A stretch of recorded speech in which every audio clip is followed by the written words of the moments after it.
তুমি এখানে তুমি এখানে কি করতেছো মেঘা? আবার কেমন আছেন? আপনি কিন্তু আগেও আরেকদিন আসছিলেন, আমি ঠিকই আপনার চিনে বলাইছি। মেঘা, আমরা ওদিকে যাই বসি, মানে এখানে এত ক্রাউড, সো কথা বলে কমফোর্ট পাওয়া যাবে না। ওদিকে যাই।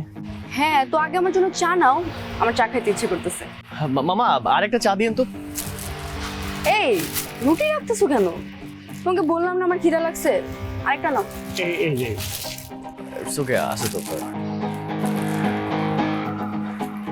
এই মেঘা, তুমি মোজো বিরাট কারবার, জিতে নাও ফ্যামিলি কার, স্পোর্টস বাইক ছাড়াও লক্ষ লক্ষ নিশ্চিত গিফট। তুমি ক্যারি করতেছো কেন? আমি আছি তো। কোনো সমস্যা নাই, চলো আচ্ছা, আমরা ওই কোনায় গিয়ে বসি। আরে ওইদিকে তো নোংরা, ওদিকে কি বসবা? এত ধুলোবালির মধ্যে বসে যায়। ওদিকে যেয়ে বসে অন্য কোথাও। নাহিয়ান, অ্যাটলিস্ট আমাদের বাসার গলির চেয়ে ভালো। চলো চলো, চা ঠান্ডা হয়ে যেতেছে, চলো চলো। মেঘা, আরে তখন তোমার সাথে কথা বলতেছিলাম না ফোনে, সো ওই কথা বলার সময় হয়েছে কি, মানে তখন আর কি, যে আমি চা খাইতে বের হয়েছিলাম আর কি। সো চা খাইতে বের হয়েছি, এর মধ্যে একটা গাড়ি আমার পাশ থেকে যাইতেছে।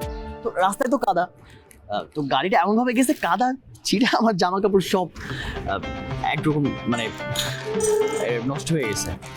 তো আমাকে তো ছুটি দিবে না, আর অন্য ড্রেসের অপশনও আমার কাছে নাই। সো কি আর করবো? কাশিম ভাই এই জন্য, কাশিম ভাই মানে তুমি একটু আগে যার সাথে কথা বললা, কাশিম ভাই বললো যে আপাতত এই পিওনের ড্রেসটাই পরে নেন, এই একটা অপশনই আছে। সো এইটাই পরলাম আর কি।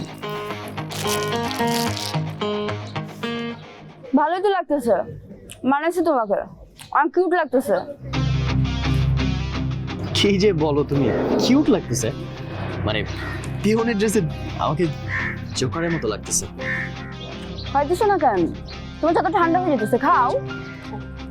আচ্ছা, তুমি তাহলে একটু বসো, আমি চেঞ্জ করে আসতেছি। কাপড়গুলো ধুয়ে দিছিলাম, আই থিঙ্ক এতক্ষণে শুকিয়ে গেছে। তুমি বসো। এই চেঞ্জ করা লাগবে না, আমি বেশিক্ষণ বসবো না, চা খেয়ে চলে যাবো। এত ফর্মাল হতেছো কেন? নর্মাল হও। এখন বলো, কাজ কেমন যাইতেছে তোমার? It's different, completely different. I'm enjoying it, not bad. আমি জানি তো তুমি ঠিকই এনজয় করবা, তুমি সব পারবা, তুমি তোমার সুপার হিরো। নর্মাল থাকার অ্যাক্টিং করো না তো লেখা। আমি জানি যে তুমি সব বুঝে গেছো।